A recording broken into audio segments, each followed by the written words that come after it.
పరిశుద్ధమైన బైబిల్ గ్రంథంలో నుండి ద్వితీయోపదేశ కాండము 28వ అధ్యాయము 14వ వాక్యాన్ని చదువుకుందాం. ద్వితీయోపదేశ కాండము 28వ అధ్యాయము 14వ వాక్యాన్ని చదువుకుందాం. అన్యుల దేవతలను అనుసరింపకయు వాటిని పూజింపకయు ఉన్న ఎడల నీవు అనుసరించి నడుచుకొనవలెనని నేడు నేను నీకు ఆజ్ఞాపించుచున్న నీ దేవుడైన యెహోవా ఆజ్ఞలను విని వాటిని అనుసరించి గైకొనిన ఎడల యెహోవా నిన్ను తలగా నియమించును గాని తోకగా నియమింపడు. నీవు పైవాడువుగా ఉందువు గాని క్రిందివాడువుగా ఉండవు. చిన్న ప్రార్థన చేసుకుందాం. పరిశుద్ధుడమైన తండ్రి, ప్రేమ స్వరూపుడమైన యేసయ్యా, మీకు వందనాలు. ఇంతవరకు ఈ ఆరాధనలో నీ సన్నిధిని మాతో ఉంచి అయ్యా ఆశీర్వాదకరంగా మహిమకరంగా ప్రభా అయ్యా జరిగిస్తున్న విధానాన్ని బట్టి ప్రభా మీకు స్తోత్రాలు చెల్లిస్తూ ఉన్నాం. ఈ సమయమందు చదివిన వాక్యం ద్వారా మరొకసారి మమ్మల్ని దర్శించండి, బలపరచండి, మాతో మాట్లాడమని యేసు నామములో అడుగుతున్నా మా యొక్క ప్రియ పరలోకపు తండ్రి, ఆమేన్.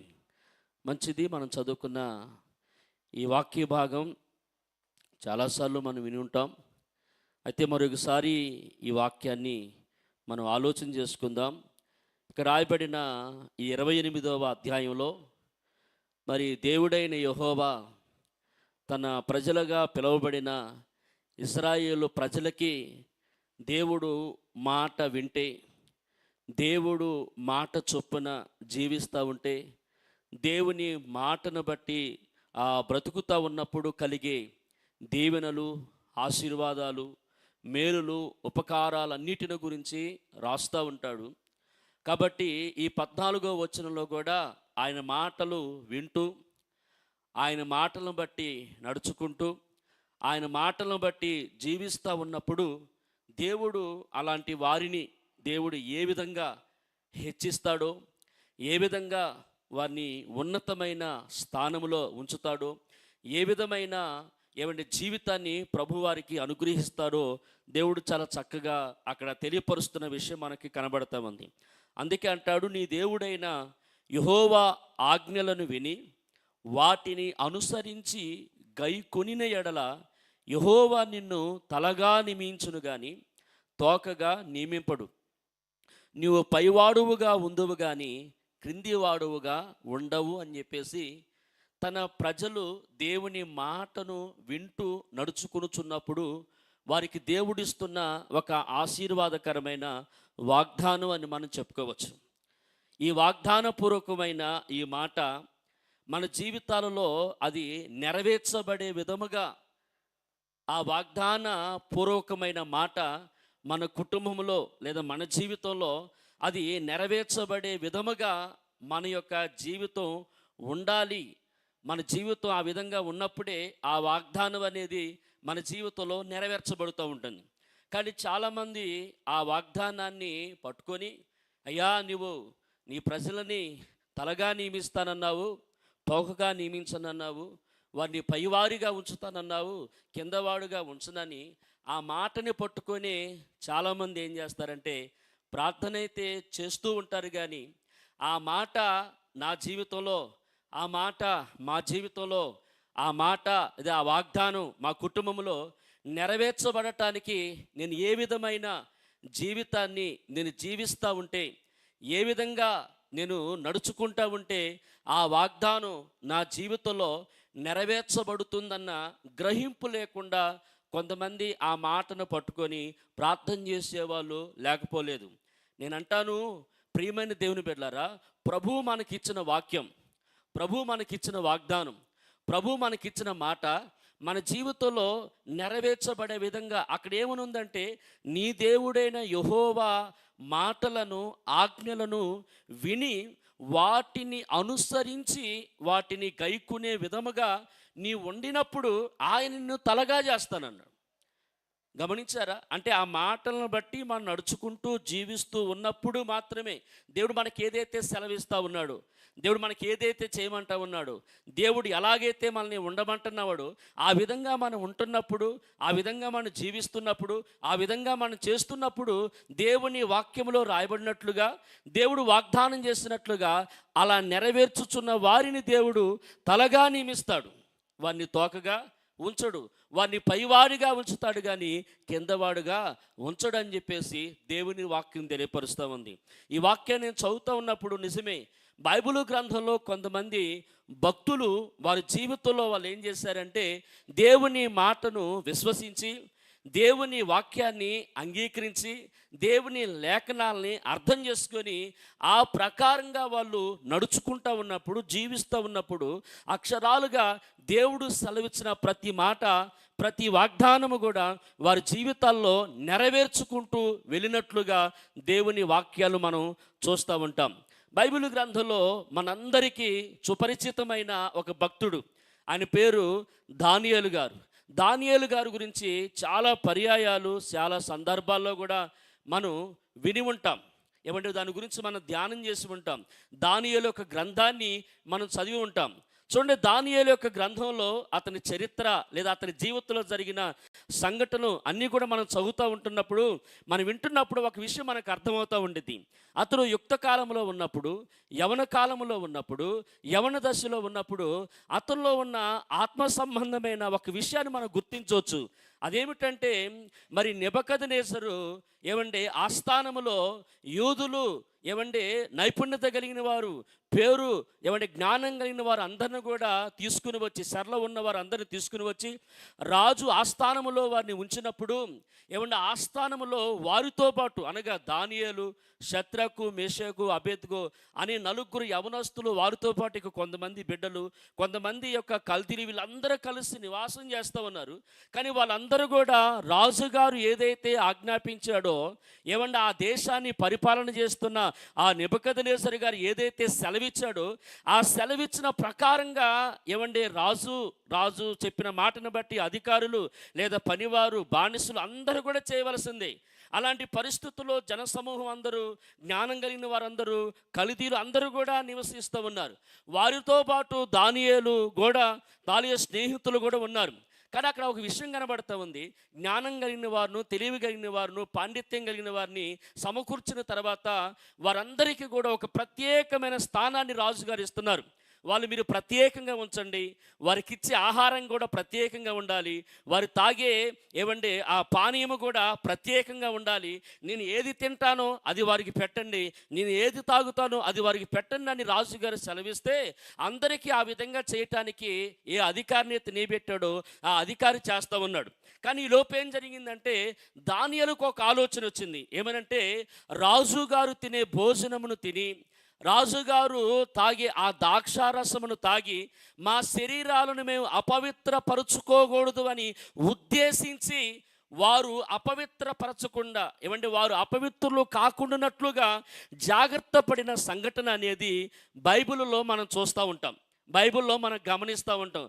అక్కడ మనం అర్థం చేసుకోవాల్సిన విషయం ఏంటంటే దానియేలు దేవుని యందు భక్తి కలిగినవాడు, దానియేలు దేవుని యందు విశ్వాసం కలిగినవాడు, దేవుని వాక్యాన్ని చదివే ఏమంటే మనస్సు కలిగినవాడు. అందుకనే ఏది తింటే తాను అపవిత్రపరచబడగలుగుతాడు, ఏది ఏమంటే తింటే అతను అపవిత్రపరచబడతాడు, ఏది తినకుండా ఉంటే తాను ఏమంటే అపవిత్రపరచకుండా ఉంటాడో వాక్యములో నుండి, లేకపోతే ఏమంటే శాసనములో నుండి, లేఖనాలలో నుండి ఎంతో కొంత ఆయన గ్రహింపు కలిగిన వాడుగా ఉన్నాడు. కాబట్టి రాజుగారు పెట్టే భోజనం విషయాల్లో తనను తాను అపవిత్రపరుచుకోకుండానట్లుగా ఉద్దేశించి దానిని తునీకరించినట్లుగా, దానిని పక్కకు ఏమంటే నెట్టివేసినట్లుగా దేవుని వాక్యంలో మనం చూస్తూ ఉంటాం.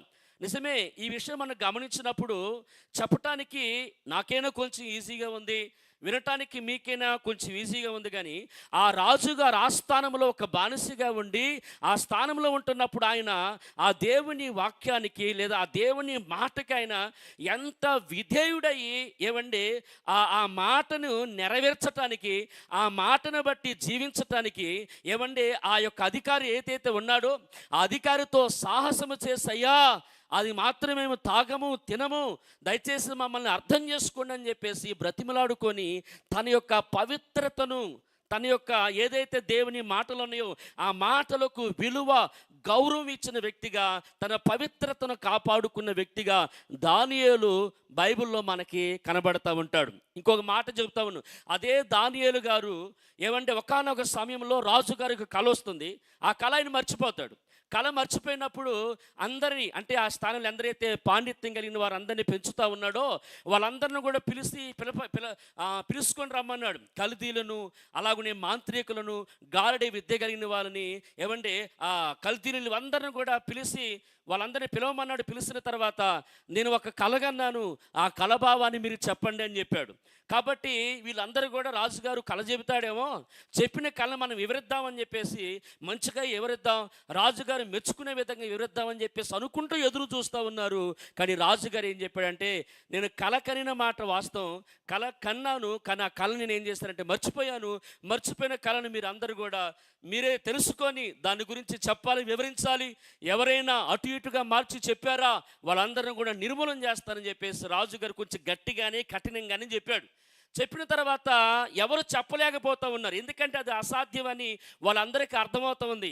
కళ చెబితే దాన్ని ఏదో పూర్వకంగా వివరించగలుగుతాము, చెప్పగలుగుతాము, భావాన్ని ఏమంటే ఊహించగలిగి మాట్లాడగలుగుతాం, కానీ అసలు కళ ఏంటో తెలియకుండా కళని చెప్పటము, దాని గురించి వివరించటము, భావించటం అనేది ఇది సాధ్యమయ్యే పరిస్థితి కాదు. రాజుగారు, ఈ భూమి మీద ఏ మనుషుడు కూడా ఆ విషయాన్ని చెప్పజాలలేడు, అది అసాధ్యం అని చెప్పేసి వాళ్ళందరూ కూడా ఏమంటే రాజుగారి ఎదుట నిలబడితే, నాకు వచ్చిన కళను మీరు చెప్పరా, దాని బాణం మీరు వివరించరా, అయితే మీరు ఈ భూమి మీద ఉండకూడదు, మీ గృహాలు పెంటకొప్పలాగా మారిపోవాలి, మీరు నిర్మూలం అయిపోవాలని చెప్పేసి ఒక అధికారిని నియమించి వాళ్ళందరూ కూడా చంపమని చెబితే, ఆ విషయము దానియేలు గారికి తెలిస్తే దానియేలు వెంటనే అధికారి దగ్గరికి వెళ్ళి కొంత సమయాన్ని కోరుకొని ఆ సమయంలో తన స్నేహితులను పిలిపించి ప్రార్థన చేస్తాడు. అయ్యా, భూమి ఆకాశములు సృష్టించిన దేవా, కాలాలను సమయాలను మార్చగలిగిన దేవా, అయ్యా నీకు అసాధ్యమైనది ఏది లేదు కనుక నీకు సమస్తమును సాధ్యము గనక ఇదిగో ఇలాంటి పరిస్థితుల్లో మేము ఉన్నాము. దయచేసి రాజుగారికి ఏదైతే కల వచ్చిందో ఆ కళను బయలుపరచగలిగిన దేవుడవు, మర్మాలను బయలుపరచగలిగిన దేవుడవు, అయ్యా నీకు అసాధ్యమైనది ఏది లేదని చెప్పేసి దానియేలు తన స్నేహితులు కలిసి రాత్రంతా దేవునికి ప్రార్థన చేస్తూ ఉండగా దానియేలుకు దేవుడు ఆ విషయాన్ని బయలుపరుస్తాడు. దానియేలుకు దేవుడు ఆ విషయం బయలుపరిస్తే ఈ భూమి మీద కల్దీలు కానీ, మాంత్రికులు కానీ, గాడి విద్య కలిగిన వాళ్ళు, ఎంతో తెలివిగలిగిన వాళ్ళు ఎవ్వరూ చెప్పలేకపోయారు. మీరు చెప్పగలిగారు, మీ దేవుడు గొప్పవాడు, నీవు జ్ఞానం కలిగిన వ్యక్తిని అని చెప్పేసి అలా దానియేలుని అక్కడ ఆ రాజుగారు ఏం చేస్తూ ఉంటాడంటే ఆ బబులోను ఆస్థానంలోనే ఒక ఉన్నతమైన స్థితిలో అతన్ని మరి ఆ యొక్క రాజుగారు ఆ నెబుకద్నెజరు నిలబెట్టినట్లుగా అతని గురించి మనకి రాయబడుతుంది. దేవునికి స్తోత్రం కలుగునుగా. ఇక్కడ మీరు గమనించారా, ఈ యొక్క ఆ జరిగిన సంఘటనలో దానియేలు జీవితంలో జరిగిన సంఘటన రెండు విషయాలు మనకు అర్థమవుతామని. ఒకటి, అపవిత్రమైన వాటిని తిని ఏమంటే అది రాజుగారు భుజించే భోజనమును, రాజుగారు తాగే ద్రాక్షారసమును తాగి తమ శరీరాలను, తన మనస్సును ఏమంటే అపవిత్రపరుచుకోకుండా పవిత్రపరుచుకోవటానికి వాళ్ళు ఉద్దేశించిన ఆ తీర్మానం, నిర్ణయము ఏదైతే ఉందో ఆ నిర్ణయాన్ని ప్రభువు చూశాడు. రెండోది, ఒక సమస్య వచ్చినప్పుడు అందరూ చేతులు ముడుచుకొని లేకపోతే ఏం చేయాలి అర్థం కాక ఆ సమస్య ఎదుట తల వంచేసి సతికిలపడ్డారు. కానీ దానియేలు మాత్రము భూమి ఆకాశమును సృష్టించిన దేవుని సేవించేవాడు కాబట్టి ఆ దేవునికి అసాధ్యమైనది ఏదీ లేదని గుర్తించి, గమనించి, ఎరిగి ఆ దేవుని పాదాలు పట్టుకొని మర్మాలను బయలుపరచగలిగిన వాడువు, కాలాలను సమయాలను మార్చగలిగిన వాడువు, నీకు అసాధ్యమైనది ఏదీ లేదని ఆ విశ్వాసము కలిగిన దానియేలు దేవుని పాదాల దగ్గర కూర్చొని రాత్రంతా ప్రార్థన ప్రార్థన చేయుట ద్వారా అసాధ్యమైనది కూడా ఏమండి దానియేలు దేవుని వలన సాధ్యపరచినట్లుగా వాక్యం చూస్తూ ఉంటాం. అంటే ఒక విషయము లేదా ఒక సమస్య వచ్చినప్పుడు ఆ సమస్యను బట్టి విషయాన్ని బట్టి ఏమంటే చతికిల బట్టి కూర్చోట్లేదు, కానీ దేవుని పాదాలు పట్టుకొని దేవుని వైపు చూస్తున్న ఒక ఆత్మ సంబంధమైన వ్యక్తిగా దానియేలు మనకు కనబడతా ఉన్నాడు.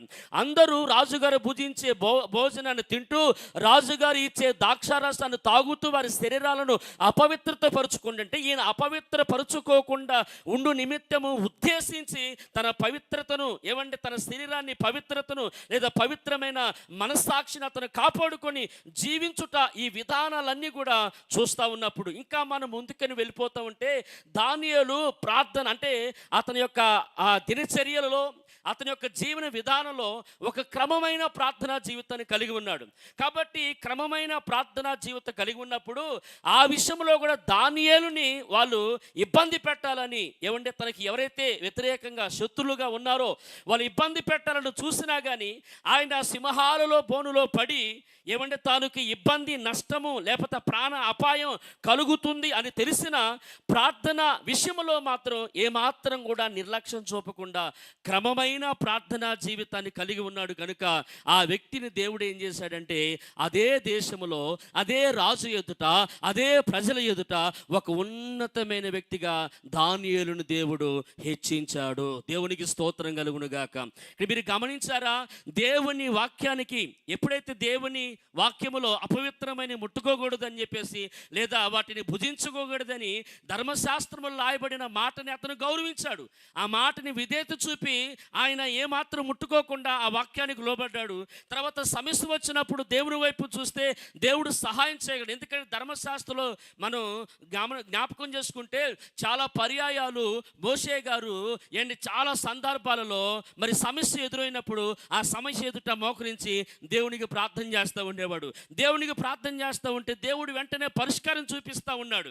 ఎర్ర సముద్రం దగ్గర దేవుడికి ప్రార్థన చేశాడు, దేవుడు పరిష్కారం చూపించాడు. చేతి నీళ్ళు దగ్గర దేవుడికి ప్రార్థన చేశాడు, దేవుడు ఒక పరిష్కారం చూపించి ఇలా ప్రార్థన చేస్తున్న ప్రతి ఒక్క సందర్భంలో దేవుడు వారికి పరిష్కారం చూపిస్తూ నడిపిస్తూ ఉన్నాడు. కాబట్టి తనకొచ్చిన పరిష్కారం లేదా సమస్య ఎదుట కూడా మనం కూడా దేవునికి ప్రార్థన చేస్తే దేవునికి అసాధ్యమైనది లేదు, ఆయనే కార్యం జరిగిస్తాడని తాను విశ్వసించిన సత్యం ఎదుట దేవుని యొక్క సన్నిధిలో మోకరించి దానియేలు ప్రార్థన చేస్తూ ఉన్నప్పుడు దేవుడు కార్యం జరిగించాడు. కాబట్టి ఆ వ్యక్తిని దేవుడు ఏం చేశాడంటే ఒక ఉన్నతమైన స్థానంలో నిలబెట్టాడు. హల్లెలూయా.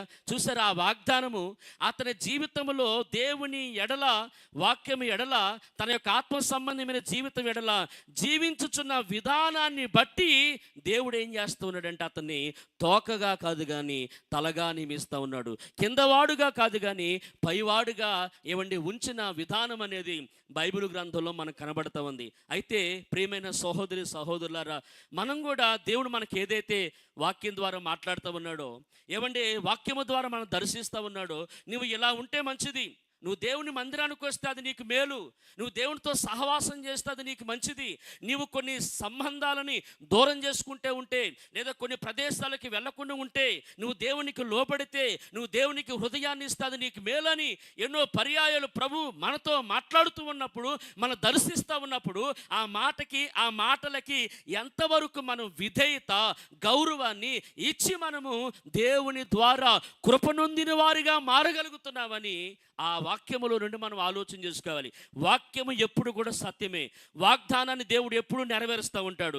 వాగ్దానాన్ని నెరవేర్చే విషయంలో దేవుడు ఎప్పుడు నమ్మదగిన వాడిగా ఉన్నాడు. అయితే ఆ వాగ్దానం మన జీవితంలో నెరవేర్చబడే విధముగా మన జీవితాన్ని కొనసాగించాలి, కానీ జీవితాన్ని పక్కన పెట్టేసి ఆ మాటను పట్టుకొని ప్రార్థన చేస్తే ఫలితం ఉండదు. కానీ ఆ మాటకి అనుసంధానంగా మన జీవితము నడిపించబడుతూ ఉన్నప్పుడు దేవుడు మనకు అనుగ్రహించిన ప్రతి లేఖనాన్ని కూడా ప్రభు మన జీవితంలో మన కుటుంబంలో ఆయన నెరవేరుస్తూ ఉంటాడు. హల్లెలూయా.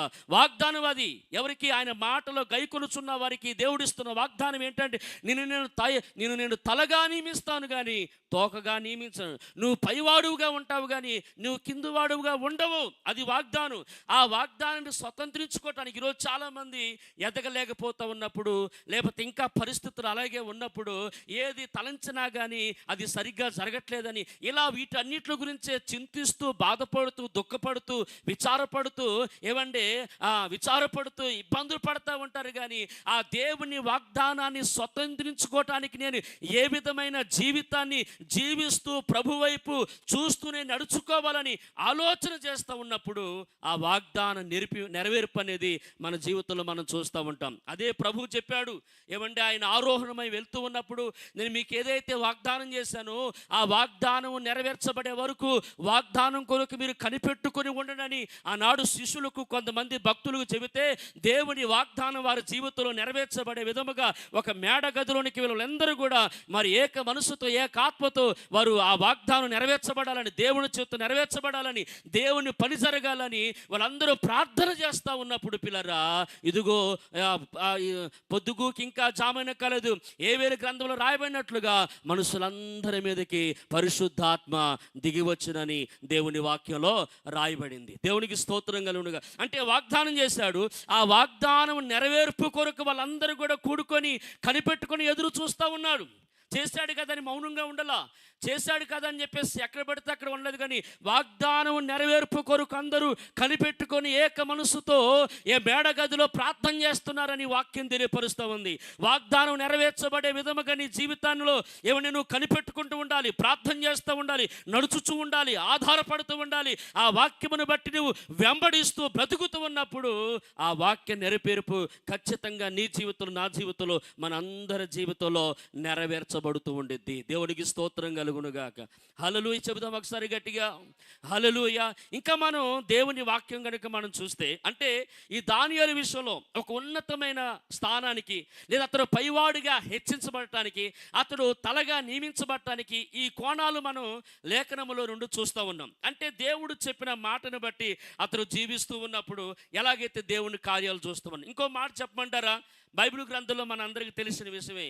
అపోస్తుడైన పేతురు గారు ఒకానొక సమయంలో ఒక సముద్రములో చేపలు పడతా ఉన్నాడు.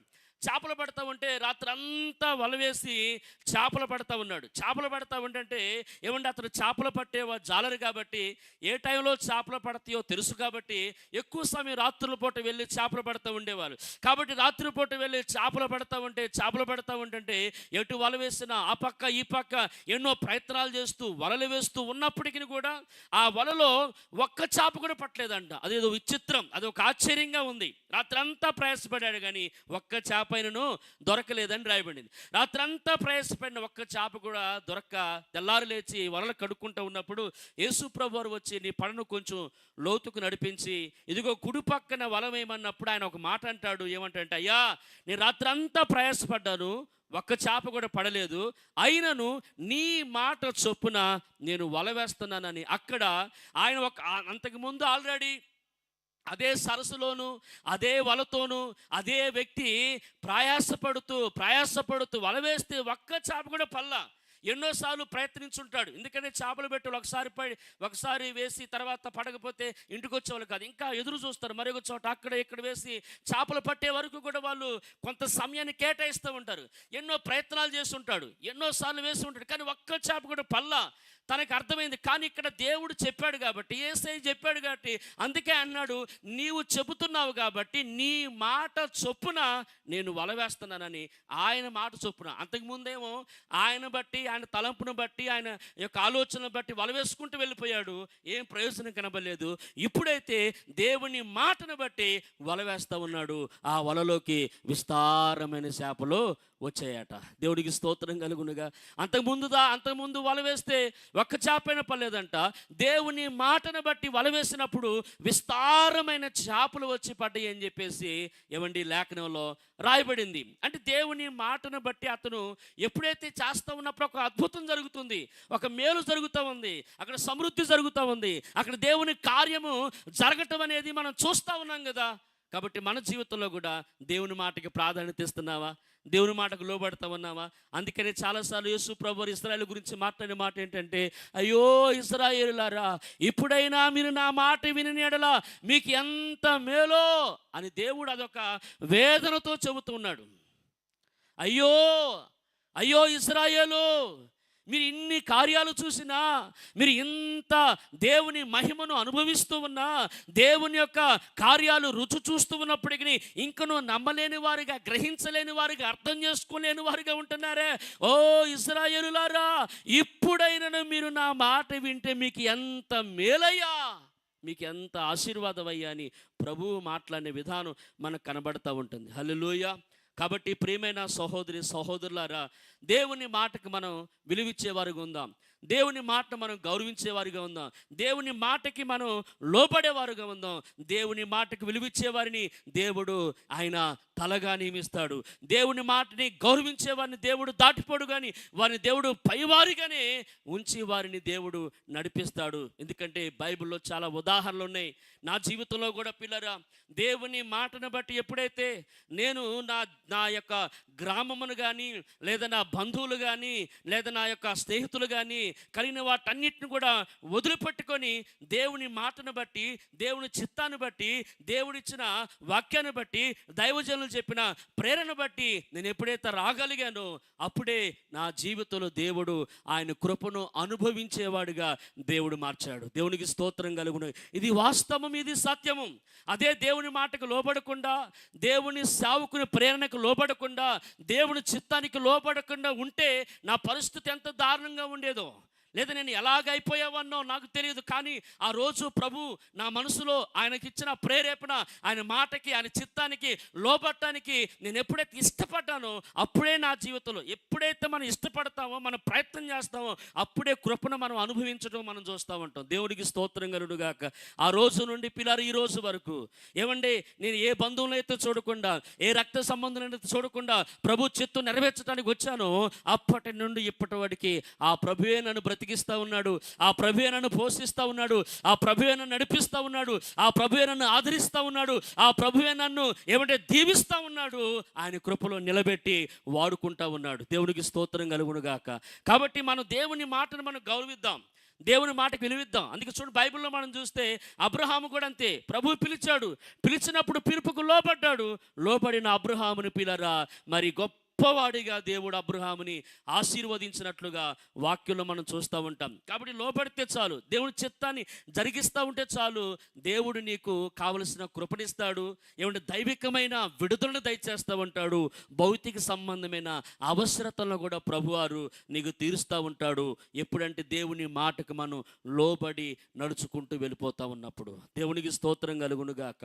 కాబట్టి ప్రియమైన దేవుని బిడ్డలారా, కాబట్టి వాగ్దానం అదేమిటి, నీ దేవుడైన యెహోవా ఆజ్ఞలను విని వాటిని అనుసరించి గైకొని ఎడల యెహోవా నిన్ను తలగా నియమించును కానీ తోకగా నియమింపడని చెప్పేసి, నువ్వు పైవాడుగా ఉండవు కానీ కిందవాడుగా ఉండవని ఆ వాగ్దానాన్ని ఏమంటే దేవుని మాటలకు అనుసంధానంగా ఆనాడు దానియేలు గారు అపవిత్రమైన వాటి మీద, ఏమంటే అపవిత్రమైన వాటికి దూరంగా ఉండి సమస్య వచ్చినప్పుడు దేవునికి ప్రార్థన చేసుకుంటూ క్రమమైన ప్రార్థన జీవితాన్ని వదలకుండా, ఏమంటే ప్రాణాలను సైతం కూడా లెక్క చేయకుండా, ఏమంటే ఆ ఆత్మ సంబంధమైన జీవితానికి అతను లోబడి ఉన్నాడు. కాబట్టి ఆ వ్యక్తిని దేవుడు ఒక ఉన్నతమైన స్థానంలో దేవుడు నిలబెట్టాడు. దేవునికి స్తోత్రం కలుగునుగా.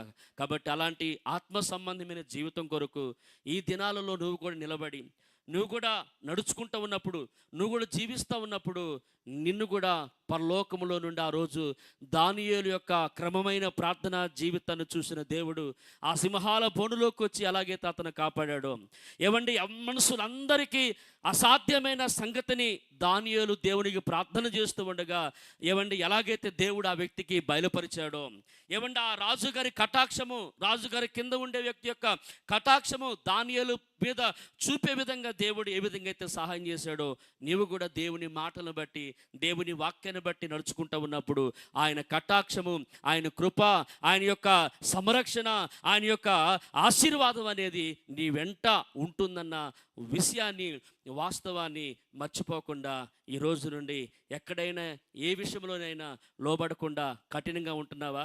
ఏ విషయంలో తప్పిపోతా ఉన్నావా? ఏ విషయంలో జారిపోతున్నావా? ఈ పూట మనం సరి చేసుకొని దేవునికి, దేవుని వాక్యానికి అనుసంధానంగా నడుచుకుందాం. ఆయన అనుగ్రహించే ప్రతి వాగ్దానాన్ని స్వతంత్రించుకొని ఆయన కృప వెంబడి కృపను అనుభవిస్తూ ఆయన యొక్క మార్గములో సాగిపోదాం. దేవునికి స్తోత్రం కలుగునుగాక. మరి ఒక మాట నేను మీకు గుర్తు చేయాలని ఇష్టపడుతూ ఉన్నాను. చూడండి, నిర్గమాకాండము, బైబిల్ ఉన్నవారు తీసినట్లయితే నిర్గమాకాండము 33వ అధ్యాయము.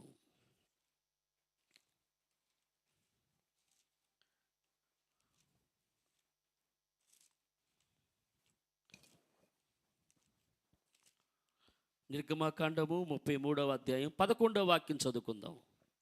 మనుష్యుడు ఆ, తన స్నేహితునితో మాట్లాడునట్లు మనుషుడు తన స్నేహితునితో మాట్లాడునట్లు యెహోవా మోషేతో ముఖాముఖిగా ముఖాముఖిగా మాట్లాడుచుండెను. తరువాత అతడు పాలెములోనికి తిరిగి వచ్చిచుండెను. అతని పరిచారకుడును నూను కుమారుడైన యెహోషువ అను యవనస్తుడు గుడారములో నుండి వెలుపలికి రాలేదు అని రాయబడింది. ఒక్కసారి నా వైపు చూస్తారా? ఈ వాక్యంలో ఉన్న భావాన్ని మీకు నేను కొంచెం వివరించడానికి ప్రయత్నం చేస్తూ ఉంటాం. దేవుడైన యెహోవా మోషే దగ్గరికి వచ్చి మోషే గారితో ఒక మాట చెప్తూ ఉంటాడు. నేను మీతో కలుసుకున్నట్లుగా, నేను మిమ్మల్ని దర్శించినట్లుగా, లేదా నేను ఏదైతే విషయాలు ప్రజలకి తెలియపరచబడినట్లుగా మీరు అందరూ ఏం చేస్తారంటే నా కొరకు ఒక ప్రత్యక్షపు గుడారాన్ని ఏర్పాటు చేయండి అని చెప్పేసి మరి మోషే గారికి దేవుడు చెప్పినప్పుడు, మోషే గారు జనసమూహం అందరూ కూడా కలిసి వాళ్ళందరూ ఏం చేస్తారంటే ఒక ప్రత్యక్షపు గుడారాన్ని నిర్మిస్తారు. ప్రత్యక్షపు గుడారం నిర్మించినప్పుడు ఆ ప్రత్యక్షపు గుడారములోనికి దేవుడు దేవుడు మరి ఆ ప్రత్యక్షపు గుడారం మీదకి తన మహిమతో దిగివచ్చుచు ఉన్నప్పుడు మోషే గారు ఆ యొక్క ప్రత్యక్షపు గుడారాలకు వెళ్తాడు. మోషే గారు ఆ ప్రత్యక్షపు గుడారంలోనికి వెళ్ళిన తర్వాత ఇశ్రాయేలు ప్రజలతో దేవుడు ఏదైతే మాట్లాడాలనుకున్నాడో ఆ విషయాన్నంతా కూడా మోషే గారితో చెబుతూ ఉంటాడు. అప్పుడు మోషే గారు వెంటనే ఆ యొక్క గుడారములో నుండి బయటకు వచ్చి మరి ప్రజలు నివసిస్తున్న పాలెములోకి వెళ్ళి ఆ సంఘటనలన్నీ కూడా చెబుతూ ఉంటాడు. అయితే ఈ ఈ యొక్క మోషే గారితో పాటు యెహోషువ కూడా ఏం చేస్తూ ఉంటాడంటే ఆయనతో పరిచర్య చేస్తూ ఉంటాడు, ఆయనకి పరిచారకుడుగా ఉంటాడు. అందుకనే ఈయన మరి గుడారములోనికి వెళ్తూ ఉన్నప్పుడు ఆ గుడారములోనికి వెళ్ళే వరకు కూడా పాలెములో ఉండి ప్రజలందరూ కూడా చూస్తూ ఉన్నారు.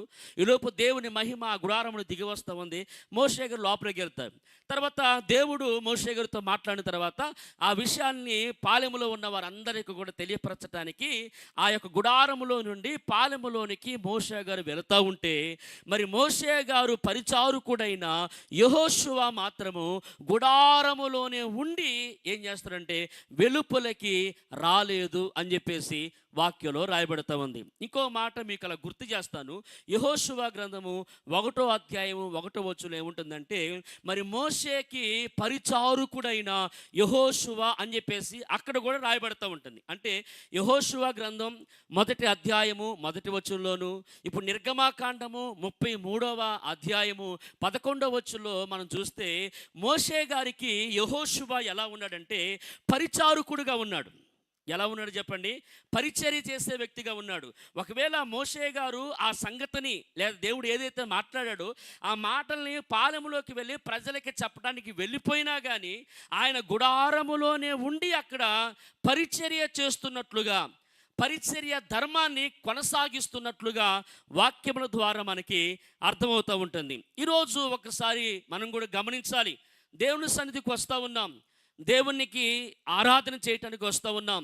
మంచిది, మనం అందరూ దేవుని సన్నిధికి రావాలి, దేవుని మనం ఆరాధించాలి. అంత మాత్రమే కాదు కానీ దేవుని మందిరములో లేదా దేవుని సేవలో పరిచర్యలో ఏదైతే పరిచర్య విషయాలు ఉంటాయో వాటి విషయాల్లో కూడా ప్రతి విశ్వాసి లేదా ప్రతి సహోదరుడు లేదా ప్రతి ఒక్క బిడ్డ కూడా గుర్తించి చేయగలిగిన పరిచర్య అనే ధర్మాన్ని మాత్రం చేస్తూ ఉన్నప్పుడు దాని వలన రావలసిన దీవెన ఆశీర్వాదం కూడా తప్పనిసరిగా వస్తుంది అని చెప్తున్నాను. దేవునికి స్తోత్రం కలుగునుగా.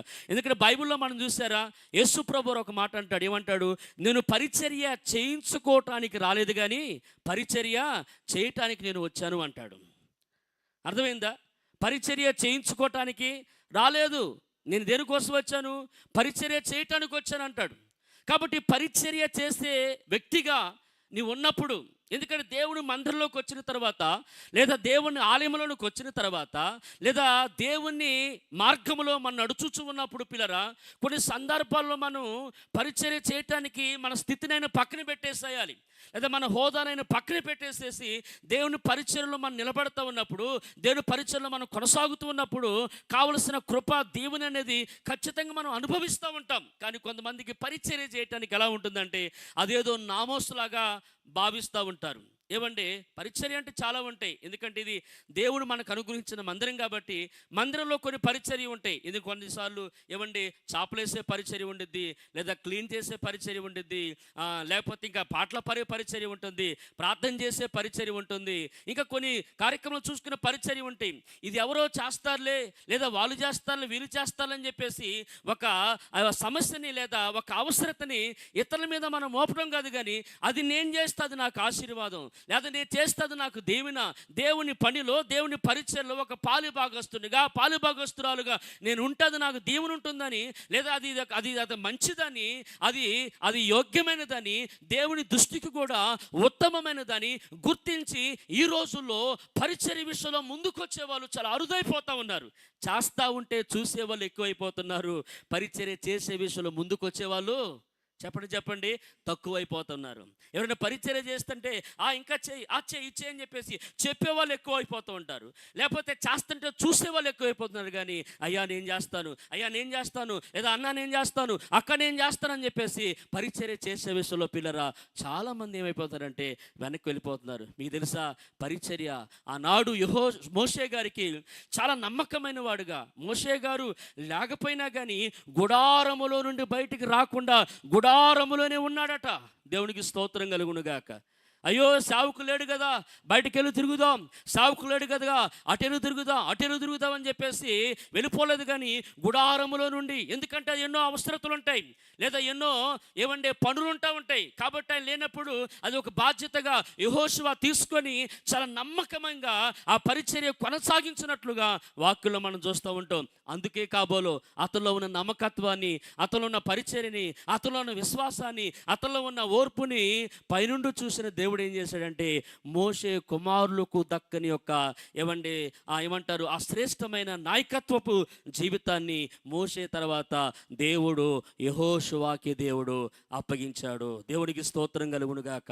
పరిచర్య చేసేవాడిని ప్రభు హెచ్చిస్తూ ఉంటాడు, పరిచర్య చేసేవాడిని దేవుడు మర్చిపోడు.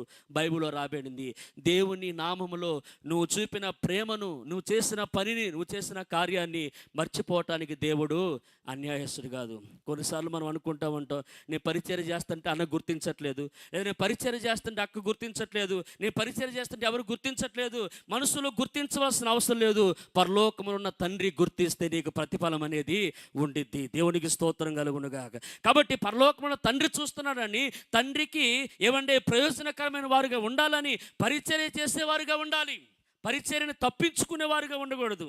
నా మటుకు నేనైతే పిల్లరా అతిశయోక్తంగా నేను చెప్పట్లేదు, కానీ నేను ప్రభువు నమ్ముకున్న కానుండి కూడా చాలా సందర్భాల్లో కూడా సేవకుల దగ్గర, లేదా 2-3 దగ్గర నేను ఒక పరిచారకుడిగా ఉన్నప్పుడు పరిచర్య చేసే విషయంలో ఎప్పుడైనా తప్పించుకొని తిరిగేవాను కాదు. పరిచర్య శిష్యులు ఈ పరిచర్య చేయాలంటే అది అంట్లుతోనే పరిచర్య అయినా, లేదా కూర్చే పరిచర్య అయినా, లేకపోతే బండ్లు తుడిచే పరిచర్య అయినా, కాళ్ళు తుడిచే పరిచర్య అయినా, లేకపోతే ఇక ప్రార్థన చేసే పరిచర్య అయినా, ఇంకే పరిచర్య అయినా, లేదా ఇల్లు కట్టే పరిచర్య అయినా, లేకపోతే రూములు కట్టే పరిచర్య అయినా, ఇలా ఎన్నో పరిచర్యలు వచ్చినప్పుడు సాధ్యమైనంత మట్టుకి చేయగలిగినంతగా చేయటానికి నేను ఎక్కువగా ఇష్టపడేవాడిని. నేను బైబిల్ కాలేజీ నాకు చాలా అదొక పెద్ద అనుభవం అనమాట. అది నేను చాలాసార్లు మర్చిపోలేని అనుభవం అనమాట. ఒకనొక సమయంలో బైబిల్ కాలేజీలో నేను వెళ్ళి అక్కడ నేను ట్రైనింగ్ చేస్తూ ఉన్నప్పుడు, ఆ ట్రైనింగ్ పీరియడ్లో ఒకరోజు ఆ పాస్టర్ గారు వాళ్ళు ఆ పత్రికని వాళ్ళు నిర్వర్తిస్తూ ఉంటారు. 3 సంవత్సరాలు ఆ పత్రిక కొనసాగించిందని కృతజ్ఞతగా ఒక ప్రార్థన కూడికని ఏర్పాటు చేసుకున్నారు. దానికి ఒక సేవకుని, పెద్ద సేవకుని పిలిపిస్తూ ఉన్నారు. అయితే ఆ పెద్ద సేవకుడు వస్తున్నాడని చెప్పేసి ఆ చర్చికి ఎదురు ఒక గుంటగా, మురుకు గుంట, లేకపోతే అవన్నీ చాలా చెప్పాలంటే చాలా చీదరగా, చాలా భయంకరంగా ఆ గుంట ఉండిద్ది, ఆ మురికి గుంట. అది చూడటానికి ఎదురే ఉండిద్ది అనమాట. మరి ఎవరైనా సేవకులు కానీ వస్తూ ఉంటే కొంచెం ఇబ్బంది అయిద్దని ఒక ప్రిన్సిపాల్ గారు వచ్చేసి ఆ విషయం చెప్పాడు. ఈ అన్ని తీయాలి, క్లీన్ చేయాలని చెప్పేసి అక్కడ అసిస్టెంట్ పాస్టర్ గారు ఉంటే అసిస్టెంట్ పాస్టర్ గారు చెబితే, అయ్యా ఇది తీయాలి కొంచెం తీనంటే, నేను దీనండి నేను దిగనండి అని చెప్పేసి ఆయన వెళ్ళిపోయాడు. ఎందుకో మరి తెలియదు. తర్వాత నాకు ఒక అన్నయ్య ఉన్నాడు, మాకు సీనియర్ అన్నయ్య. ఆ అన్న కూడా చెబితే అన్న కూడా నా వల్ల కాదండి నేను దిగలేనండి అని చెప్పేసి ఆయన వెళ్ళిపోయాడు. అప్పుడే నాకు కాసు అయిపోయి రూమ్కి వెళ్ళిపోయి భోజనం చేసి మాకు మధ్యాహ్నం ఖాళీ ఉండిద్దే కాసేపు చర్చిలో అలా నిద్రపోదామని నేను వస్తూ ఉన్నప్పుడు పాస్టర్ గారు ప్రిన్సిపల్ గారు అక్కడ ఉన్నారు. ఉండి జాషువా కొంచెం ఇదంతా క్లీన్ చేయాలంటే, నమ్మండి ఇది సత్యం అనమాట. వెంటనే నేను బట్టలు కూడా మార్చుకోలేదు. ఏదైతే వస్త్రాలు ఉన్నాయో ఆ వస్త్రాలు ఆ ప్యాంట్ అలాగే పైకి మడుచుకొని చేతులు పైకి నడుచుకొని అందులో దిగుతుంటే ముళ్ళులు, భయంకరమైన వాసన. అప్పట్లో ఇప్పుడు అన్ని ప్లాస్టిక్ ట్యూబ్లైట్లు వచ్చినాయి. అప్పుడు గ్లాస్ ట్యూబ్లైట్లు ఉంటాయి, అవి పగలగొట్టి అందులో వేసినాయి. అవన్నీ కూడా తగులుతామని. ఇంకా తాడి చెట్టు నుండి పడుతున్న టెంకాయ ముక్కలు, కొబ్బరి ముక్కలు ఇవన్నీ చాలా రోతగా ఉంది. అవన్నీ క్లీన్ చేస్తే ఇంచుమించుగా 2:30కి ఆ గుంటలో దిగితే అదంతా క్లీన్ చేసేసరికి సాయంత్రం 5:30 అయింది. 6:30కి ప్రార్థన ఉంది. ఇంటికెళ్ళి స్నానం చేసి ప్రార్థనలో కూర్చుందామని చెప్పేసి, ఏమంటే స్నానం చేసి నేను వస్తా ఉంటుంటే ఏమైపోయిందంటే, స్నానం చేసి టవలతోటి తుడుచుకుంటూనే ఉన్నాను. నా చేతులు నా కాళ్ళు ఎంతవాటికైతే నీళ్ళలో దిగినాయో అంతా కూడా ఇంత బబ్బులు వచ్చేసేసి అప్పటికప్పటికే చెమట పట్టేసేసి జ్వరం వచ్చేసి ప్రేయర్లో కూడా వెళ్ళుకునే పరిస్థితి. నేను అలాగే మగతగా మైకంగా పండుకున్నాను. ప్రిన్సిపల్ గారు ఎప్పుడు వచ్చి ప్రార్థన చేస్తారో తెలియదు. తెల్లారు లేచి చూసేసరికి బొబ్బలు లేవు, జ్వరం లేదు, ఆరోగ్యంగా ఉంది. దేవునికి స్తోత్రం కలుగునుగాక. ఇంకో మాట ఏంటంటే, ఆ రోజు పరిచర్య చేసే విషయం నేను తప్పించుకోలేదు. పరిచర్య చేయటానికి నేను ఇష్టపడ్డాను కాబట్టి ఈరోజు దేవుడు ఆయన కృపలో నిలబెట్టుకొని ఆయన సేవలో ఒక బలమైన సాధనంగా వాడుకుంటా ఉన్నాడండి. హల్లెలూయా. ఆ రోజు పరిచర్య తప్పించుకున్న వాళ్ళందరూ కూడా తక్కువగా కాదు, కానీ దేవుడు చేసిన కార్యం చెబుతున్నాను. వాళ్ళు కొంచెం అలాగే ఉన్నారు. అల్పుడును అయోగ్యుడైనా నన్ను దేవుడు కొంచెం ఉన్నతమైన స్థానంలోనే ఆయన నిలబెట్టాడు. హల్లెలూయా. అంటే పరిచర్య చేసే విషయంలో కూడా మనం ఎప్పుడైతే నమ్మకంగా ఉంటామో, ఏదో పరిచర్య చేసేవారికి ఉంటామో, వారిని కూడా దేవుడు తలగా నియమిస్తాడు. మర్చిపోడు, పరిచర్య మర్చిపోడు. ఎందుకంటే నేను చాలా మందిని పిల్లరా పరిచర్య చేసి పరిచర్యలో నిస్వార్థంగా నమ్మకంగా చేస్తున్న నా తోటి స్నేహితులు కానీ లేదా కొంతమంది వ్యక్తులు నేను గమనించాను. దేవుడు వారిని ఎక్కడ విడిచిపెట్టినట్టుగా దాటిపోయినట్లుగా కనబడలేదండి. వారిని దేవుడు ఏదో పూర్వకంగా నడిపిస్తూనే బలపరుస్తూనే ఆశీర్వదిస్తూనే ఉన్నాడు. దేవునికి స్తోత్రం కలుగునుగా. కాబట్టి ఒక సేవకునిగా దేవుని వాక్యాన్ని నమ్మి విశ్వసించి చెబుతున్నాను, పరిచర్య చేసే విషయంలో కూడా సంఘమైన మనమైన నమ్మకంగా ఉండి పని కల్పించుకునేను సరే, చెబితే కాదు కానీ పని కల్పించుకునేను. అక్క నేనేమైనా చేయాలా, అన్న నేనేమైనా చేయాలా, ఏమైనా పని ఉందా, ఎక్కడికైనా వెళ్ళాలని చెప్పేసి అని మనం పరిచర్యను మనం పురుకొల్పుకొని పరిచర్యను మనం కలిగించుకొని పరిచర్య చేస్తూ ఉన్నప్పుడు దేవుని నామం అనేది మహిమపరచబడుతుంది. దాని ద్వారా కలుగు దీవెన ఆశీర్వాదం అనేది ప్రభు నీకు ఇస్తాడు. ఎందుకంటే మీలో ఎవరైనా, బైబిల్ చెబుతుంది కదా, మీలో ఎవరైనా చెప్పండి మీలో ఎవరైనా గొప్పవారిగా ఉండగోరిన ఎడల వాళ్ళు ఏం చేయాలంట? బైబిల్లో ఉంది, ఏమని చేయాలంట? పరిచర్య చేయాలని. మీరు గొప్పవారుగా ఉండగోరిన ఎడల మీరు ఏం చేయాలి చెప్పండి? వాళ్ళు పరిచర్య చేయాలని ఉంది. ఇంకా ఒక మాట ఉందా? తనను తాను తగ్గించుకున్న వాడిని దేవుడు ఏం చేస్తాడు చెప్పండి? హెచ్చిస్తూ ఉంటాడు. ఆ వాక్యం మనం ప్రార్థనలో పలికితే నెరవేర్చబడదు. మనం తగ్గించుకున్నప్పుడే ప్రభు మనల్ని ఏం చేస్తూ ఉంటాడు? హెచ్చిస్తూ ఉంటాడు. పరిచర్య చేసిన భక్తులండి, యెహోషువ మనకు కనబడుతూ ఉన్నాడు. తర్వాత ఏలియా దగ్గర పరిచర్య చేసిన ఎలీషా మనకు కనబడుతూ ఉంటాడు. ఎలీషా కూడా 2 పాలు ఆత్మనిచ్చి దేవుడు ఏం చేస్తూ ఉంటాడు? ఆశీర్వదిస్తూ ఉంటాడు. మరి అపోస్తలుడైన పౌలు దగ్గర నమ్మకముగా పరిచర్య చేసిన తిమోతిని దేవుడు వాడుకోలేదా? అతను కూడా పౌలత్వాన్ని దేవుడు అతనికి ఇవ్వలేదా? అతని ద్వారా కొన్ని ఆత్మను దేవుడు రక్షించలేదా? కాబట్టి పరిచర్య చేసేవాడిని దేవుడు మర్చిపోడు. దేవునికి స్తోత్రం కలుగును. కాబట్టి యెహోషువ పరిచర్య చేశాడు. కాబట్టి తర్వాత యెహోషువ గ్రంథం 4వ అధ్యాయం 16 వచనములు అనుకుంటే అక్కడ ఉంటుందన్నమాట. మరి ప్రజలందరి ఎదుట యెహోషువని దేవుడు గొప్ప చేసి, మోషేని ప్రజలు ఎలాగైతే గౌరవించారో అలా గౌరవించే విధంగా యెహోషువని దేవుడు చేసినట్లుగా దేవుని వాక్యంలో రాయబడింది. హల్లెలూయా. చెప్తారు గట్టిగా వస్తారు ప్రభుకి స్తోత్రం. చేతులు పైకెత్తి స్తోత్రం చెల్లిస్తారా? ఆఖరిగా ఒక విషయాన్ని చెప్పి నేను ముగిస్తాను. ఫిలిప్పీలకు రాసిన పత్రిక 2వ అధ్యాయము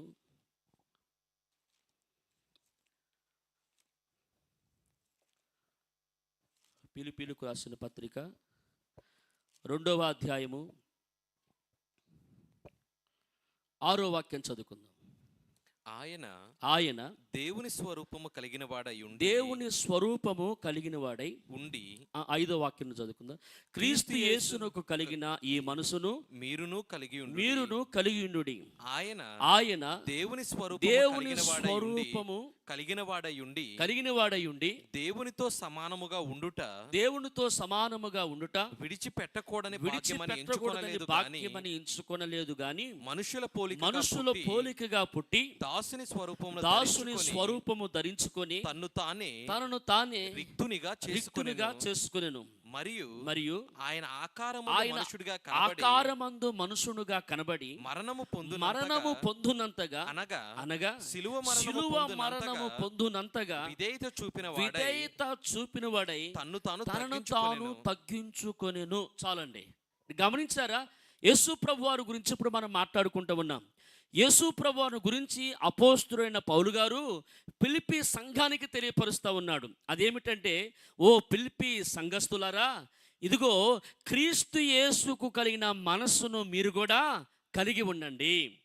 ఓ ఫిలిప్పీ సంఘమా, ఫిలిప్పీ సంఘములో ఉన్న సహోదరులారా, క్రీస్తు యేసుకు కలిగిన ఈ మనసును మీరు కూడా కలిగి ఉండండి. ఇదిగో ఆయన దేవుని స్వరూపము గలవాడై ఉండి కూడా మన అందరినీ కూడా రక్షించటానికి, నిత్య నరకము నుండి నిత్య జీవములోనికి ప్రవేశింపచేయటానికి,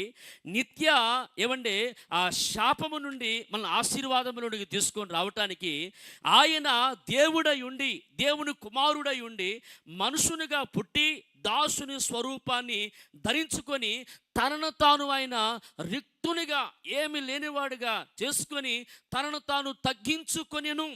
ఆయన మరణము పొందునంతగా దేవుని విషయంలో, దేవుని చిత్తము నెరవేర్చే విషయంలో విధేయుడై ఆయన జీవించిన విధానాన్ని సంఘానికి పరిచయం చేస్తూ ఉన్నాడు. హల్లెలూయా. అంటే యేసుక్రీస్తు ప్రభువారు తండ్రి అయిన దేవుడు ఏ ఉద్దేశంతో అయితే, ఏ సంకల్పంతో అయితే ఈ భూమి మీదకి పంపించాడో, ఆ భూమి మీద లేదా ఈ భూమి మీద దేవుని చిత్తము యేసుక్రీస్తు ద్వారా నెరవేర్చబడుటకు, మానవులు అందరి ఎడల ఉన్న విమోచన నెరవేర్పు కొరకై తాను ఏదైతే చేయవలసి ఉందో అది చేయటానికి పిల్లరా శిలువ మరణము పొందినంతగా తనను తాను తగ్గించుకొని విధేయత చూపాడు. కాబట్టి దేవునికి స్తోత్రం కలుగును గాక. విధేయత చూపాడు కాబట్టి ఆ తర్వాత వాక్యంలో ఉంటుంది, పరలోకమందైనా లేదా భూమి మీదైనా అన్ని నామముల కన్నా పైనామముగా యేసయ్య నామాన్ని దేవుడు హెచ్చించాడంట. దేవునికి స్తోత్రం కలుగును గాక. చూడండి, దేవుని చిత్తమును నెరవేర్చడానికి యేసు ప్రభువారు తనను తాను తగ్గించుకొని లోబడి విధేయత చూపుతూ ఉన్నప్పుడు దేవుడు ఏం చేస్తూ ఉన్నాడంటే, ఆ యేసుక్రీస్తు నామాన్ని పరలోకములోను భూలోకములోను అన్ని నామములో కూడా పైనామముగా దేవుడు అనుగ్రహించునని చెప్పేసి దేవుని వాక్యలో రాయబడుతుంది. ఆయన నామం పైకి హెచ్చించబడటానికి ముందుగా మనం ఏం చూస్తున్నామంటే, దేవుని చిత్తము నెరవేర్చే విషయంలో విధేయత చూపినట్లుగా, తగ్గించుకున్నట్లుగా, లోబడినట్లుగా మనం చూస్తున్నాం. తదుపరి అక్కడ వాక్యం ఏముంటుందంటే, అన్ని నామముల కన్నా కూడా పైనామముగా ఆయన హెచ్చిస్తూ ఉన్నాడు. అక్కడ పరిచర్య చేసే విషయంలో యెహోషువ తగ్గించుకున్నాడు, మనుషులందరి ఎదుట అతని దేవుడు గొప్ప చేస్తూ ఉన్నాడు.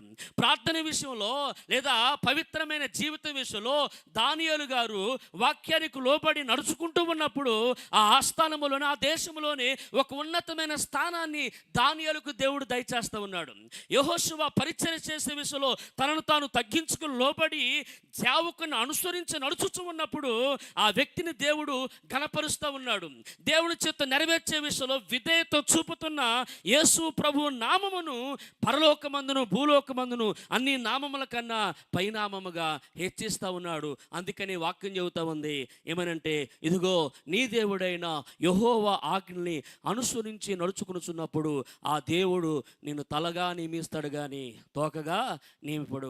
నువ్వు పైవాడువుగా ఉందువు కానీ కిందవాడువుగా ఉండవని వాక్యం చెబుతా ఉంది. ప్రియమైన సహోదరి సహోదరులారా, దేవుని చిత్తానికి విధేయత చూపుదామా? దేవుని చిత్తానికి మనం లోబడదామా? దేవుడు ఇంకా మాట్లాడుతూ ఉన్నా, రక్షణ పొందకుండా ఇంకా వాయిదాలు వేస్తూ ఉన్నావా?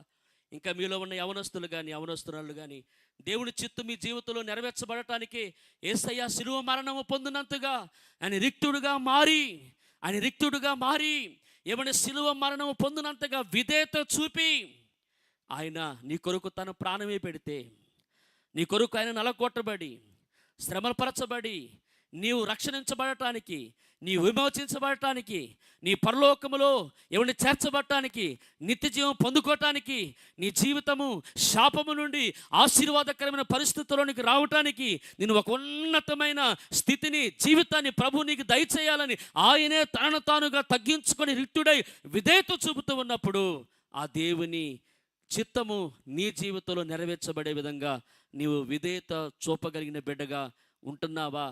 నేను ఉండగలుగుతున్నానా లేదని ఒక్కసారి మనం పరిశీలన చేసుకొని దేవుని వాక్యం ఎదుట చిన్న ప్రార్థన చేసుకుందాం. అందరూ మోకరించినట్లయితే చిన్న ప్రార్థన చేసుకుందాం.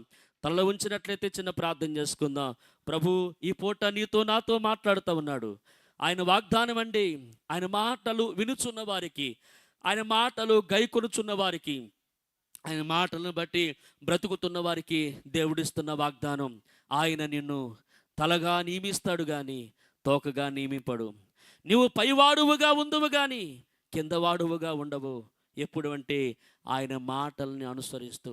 ఆ పైవాక్యంలో ఉంటుంది, అన్యులను ఏమండి వారి ఆచారాలను అనుసరించకుండా, ఇదిగో వాటికి పూజింపకుండా, వాటికి మొక్కుకోకుండా, దేవుని యొక్క మాటలకు అనుగుణముగా, దేవుని ఆజ్ఞలకు అనుసారంగా నువ్వు జీవించుచు ఉన్నప్పుడు, ఇదిగో నేను నిన్ను తలగా నియమిస్తా.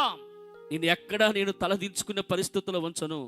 ఒకవేళ అట్టి పరిస్థితి వచ్చినా, ఇదిగో మరలా నేను నీ తల పైకెత్తుతాను. హల్లెలూయా, దేవునికి స్తోత్రం కలుగునుగాక. అది మనం కొన్ని ఉదాహరణలను మనం ధ్యానం చేసుకున్నాం. దానియేలు నిజమే, అందరూ రాజుగారు భోజనం పానము తాగి వారు అపవిత్రపరచబడ్డారేమో, దానియేలు మాత్రం అపవిత్రపరచుకోకుండా ఒక మంచి ఉద్దేశం, తమ్ముడా చెల్లెమ్మ ఏ విషయాలను అపవిత్రపరచబడతా ఉన్నాం? నీ సహవాసాల ద్వారా, లోక సంబంధమైన విషయాల్లో ఒకవేళ అపవిత్రపరచబడతా ఉన్నావేమో, పరిశీలన చేసుకొని వాటికి దూరముగా ఉంటూ, దేవునికి దగ్గరగా ఉంటూ, దేవునితో సహవాసం చేస్తూ, దేవునితో ప్రార్థన చేస్తూ ఉన్నప్పుడు నీ దేవుడు నమ్మదగినవాడు. నీ చెయ్యి ఆయన విడిచిపెట్టడు. నీ చెయ్యి ఆయన పట్టుకొని ఎక్కలేనంత ఎత్తైన కొండపైకి ఆయన నిన్ను ఎక్కిస్తూ ఉంటాడు. కాబట్టి ఎక్కలేనంత ఎత్తైన కొండపైకి ఎక్కించగలిగిన దేవుని చేతికి నీ హస్తం ఇస్తావా? ఇశ్రాయేలు, నీవు నా చేతిలో ఉన్నావు. హల్లెలూయా. దేవుని చేతిలో మనం ఉన్నప్పుడు, దేవుని చేతికి మన జీవితాన్ని అప్పగించినప్పుడు, ఒకవేళ నువ్వు ఎక్కలేకపోయినా ఆయన్ని ఎక్కించయ్యా అని ఆయన వైపు చూస్తే ఆయన నిన్ను ఎక్కిస్తూ ఉంటాడు. కాబట్టి సహోదరుడా, సహోదరి, ఈరోజు నీ జీవితాన్ని ఏసే చేతిలో పెడతావా? నీ భవిష్యత్తుని ఏ చేతిలో పెడతా ఉంటావా? ఇదిగో నీ యొక్క జీవితాన్ని లేదా నీ భవిష్యత్తును, అమ్మా నీ కుటుంబాన్ని దేవుని చేతిలో పెడితే ఆయన చేతిలో ఉన్న నీ జీవితం ఆయన హెచ్చిస్తూ ఉంటాడు. ఆయన చేతిలో నీ కుటుంబాన్ని దేవుడు దాటిపోడు. ఆయన హెచ్చిస్తూ ఉంటాడు, దీవిస్తూ ఉంటాడు. యేసయ్య దేవుని చిత్తానికి లోబడ్డాడు. అన్ని నామముల కన్నా పైనామముగా యేసయ్యని దేవుడు హెచ్చించాడు. ఆనాడు యెహోషువ పరిచర్య చేసే విషయంలో నమ్మకత్వం కలిగి ఉన్నాడు, లోబడ్డాడు, విధేయత చూపెట్టాడు. ఇదిగో యెహోషువని దేవుడు గొప్పవాడిగా చేశాడు. దానియేలు పవిత్రత విషయంలో, ప్రార్థన విషయంలో నమ్మకంగా కొనసాగుతూ ఉన్నాడు కనుక దానియేలుని దేవుడు ఉన్నతమైన స్థితిలో నిలబెట్టాడు. అట్టి యొక్క కృప నీకు నాకు కలుగు విధముగా మనం కూడా ప్రార్థనలో నమ్మకంగా ఉందాం. క్రమమైన ప్రార్థనా జీవితం కలిగి ఉందాం. దేవునితో సహవాసాన్ని విడిచిపెట్టకుండా ఉందాం. దేవుని మాటలకు విధేయత చూపుతూ ఉందాం. దేవుని మందిరంలో పరిచర్య చేసే విషయంలో ఏమాత్రం కూడా సిగ్గుపడకుండా మనం పని కల్పించుకునైనా ప్రార్థనా పరిచర్య, స్వార్థ పరిచర్య, ఏదైనా ఏమంటే వస్తువు సామాగ్రి ఏమంటే శుభ్రం క్లీన్ చేసే పరిచర్య, ఏ పరిచర్య అయితే ఆ పరిచర్యని ఇష్టపూర్వకంగా చేస్తూ దాని ద్వారా కలుగు కృపను, దాని ద్వారా కలుగు మేలును మనం అనుభవిద్దాం. మూడోదిగా ఆయన చిత్తానికి లోపడదాం. ఆయన చిత్తానికి వేరుగా ఉండి మనం ఏం చేయలేము. చివరికి ఆఖరి క్షణంలో కూడా ఒకే ఒక మాట అంటాడు యేసు ప్రభువారు, తండ్రి అయ్యా సాధ్యమైతే గిన్నెని ఎద్దు నుండి తీసివేయండి, ఆయనను నా ఇష్టం కాదు నీ చిత్తమే నా జీవితంలో నెరవేర్చబడాలని ప్రార్థించినట్లుగా తమ్ముడా, చెల్లి, అక్క, మీ జీవితంలో దేవుని చిత్తం నెరవేర్చబడే విధముగా ప్రార్థన చేద్దాం. మనందరి విషయంలో ఉన్న దేవుని చిత్తం నెరవేర్చబడినట్లుగా ప్రార్థన. పరిశుద్ధుడా, ప్రేమ కలిగిన తండ్రి, దయగల ప్రభా, మీకు వందనాలు, స్తుతులు, స్తోత్రాలు చెల్లిస్తా ఉన్నాం. దేవా, ఈ సమయం మందు మీరు మాకు ఇచ్చిన మాటల కొరకు వందనాలు ప్రభా. అయ్యా, మీరు సెలవిచ్చినట్లుగా అయ్యా నీ మాటలను బట్టి మేము నడుచుకుంటూ ఉన్నప్పుడు మీరు అంటా ఉన్నారు, నేను మిమ్మల్ని తలగా నియమిస్తాను కానీ తోకగా నియమించనన్నా. నువ్వు పైవాడువుగా ఉందివు కానీ కింద వాడువుగా ఉండని వాక్యం చెప్పావయ్యా. ఆ వాక్యాన్ని పెదాలతో పలికేవారముగా, మాట్లాడేవారముగా కాకుండా ఆ మాటని మా జీవితంలో అనుభవించే విధంగా ప్రభా, అయ్యా మా పరిచర్యలో, కుటుంబంలో, అయ్యా మా వ్యక్తిగతమైన జీవితంలో ఆ వాగ్దానాన్ని అనుభవిస్తూ ప్రభా, అయ్యా నీ కృపను అనుభవిస్తూ, నీ మహిమను అనుభవిస్తూ ప్రభా, మేము ముందుకు సాగిపోయే విధముగా మీరు సహాయం తెచ్చండి. మా ఎదుట భక్తులు ఎలాగైతే ప్రభా నీ విషయంలో అయ్యా వాళ్ళ నమ్మకత్వాన్ని చూపి వాళ్ళు హెచ్చించబడ్డారు, ఆశీర్వదించబడ్డారు, ఉన్నతమైన స్థితిలో ఉండగలిగారు, అటు కృప కూడా మా అందరికీ మీరు దయచేయమని యేసయ్య శక్తి కలిగిన నామంలో ఈ ప్రార్థన అడిగి వేడుకొని పొందియున్నాము మా యొక్క ప్రియ పరలోకపు తండ్రి. ఆమేన్.